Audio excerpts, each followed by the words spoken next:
décideurs. Les décideurs. Ça te va, les décideurs? Mais peut-être que j'en ai rien à branler qu'il y en ait 2 sur 100 millions, mais c'est eux qui décident.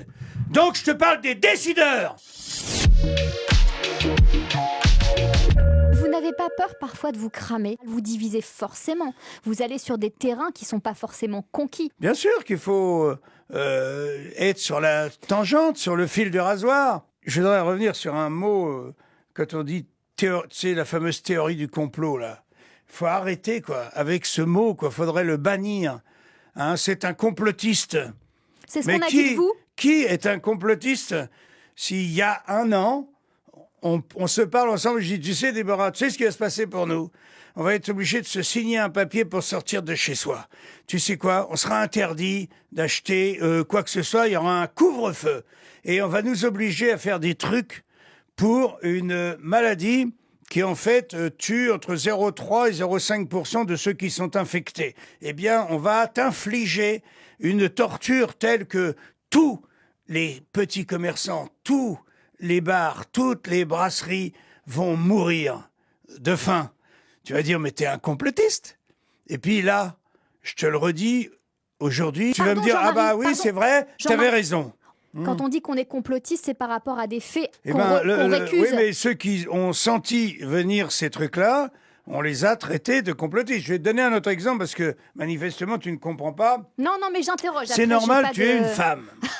Je ne t'en veux pas. Hein. C'est facile. Déjà, donner un autre exemple. Il y a un mec qui tout d'un coup, contre tous les scientifiques de l'époque, a dit « Je pense que la Terre, en fait, elle n'est pas plate. Je pense qu'elle est ronde. » Complotiste. Hein? Théorie du complot. Brûlé sur le bûcher. Et puis, à la fin, on dit, bah, ouais, finalement, elle est ronde. Schopenhauer, écoute bien, disait, la vérité passe par 3 étapes. Elle est d'abord raillée, contredite, moquée, théorie du complot. La deuxième, elle est carrément attaquée, jusqu'à la mort, s'il le faut. Et la troisième étape, c'est qu'elle est finalement admise comme ayant été toujours une évidence. Voilà le chemin de la vérité.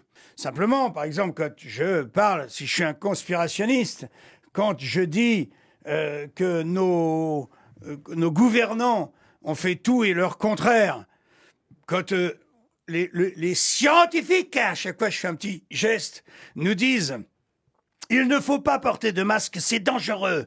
Et quand 3 semaines après, ils nous disent « il faut porter un masque, c'est obligatoire ».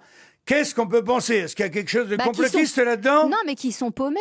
Ils savent peut-être pas, c'est un nouveau paumés. virus, Ils obéissent à des contraintes. C'est pas paumé. Parce que paumé, si jamais tous nos scientifiques sont une bande de fous, non, paumés... parce que pas tous les scientifiques ne disaient pas ça. Il y avait pro-masque et disons que contre-masque. les décideurs. Ça te va, les décideurs? Mais peut-être que j'en ai rien à branler qu'il y en ait 2 sur 100 millions, mais c'est eux qui décident. Donc je te parle des décideurs. Quand un homme politique vient te dire que le conseil scientifique a décidé que... Toi, tu te dis, putain, c'est pas rien, c'est pas 3 personnes. C'est une majorité de gens qui décident. Et quand cette majorité te dit le contraire 3 semaines après, qu'est-ce que tu peux penser? Eh bien, tu penses tout simplement que ces gens-là sont aux ordres. Et ils sont aux ordres du pognon. Jean-Marie, oui. Vous avez une rage incroyable. Ouais. Je suis enragé, on nous prend pour des cons. On nous manipule, on organise une dictature chez nous. Comment je serais pas en colère? Oh! Comment je serais pas en colère? On nous prend pour des cons, on nous manipule, on fait crever nos commerces, on détruit l'industrie mondiale. Pourquoi? À qui profite le crime? Est-ce que je peux me poser cette question? Tout le monde se la pose cette question, tout le monde peut se la poser en tout cas. Mais vous qui avez eu Emmanuel Macron au téléphone, oui. Pourquoi aujourd'hui vous l'appelez pas? Et cette rage-là, pourquoi vous ne lui envoyez pas ça? Je lui continue, je lui envoie des messages alors, qu'est-ce qu'il vous avec dit? La même rage, hein. Mais lui il obéit. Qu'est-ce que ça fait avancer dans le débat en fait? Est-ce que ça fait avancer le débat? Que ceux qui ont des couilles les sortent. Et ceux qui n'en ont pas, qu'ils sachent que ce sont des lâches, des pauvres connards qui se planquent en attendant que la tempête arrête de souffler. Ou alors, ils acceptent l'asservissement de la planète.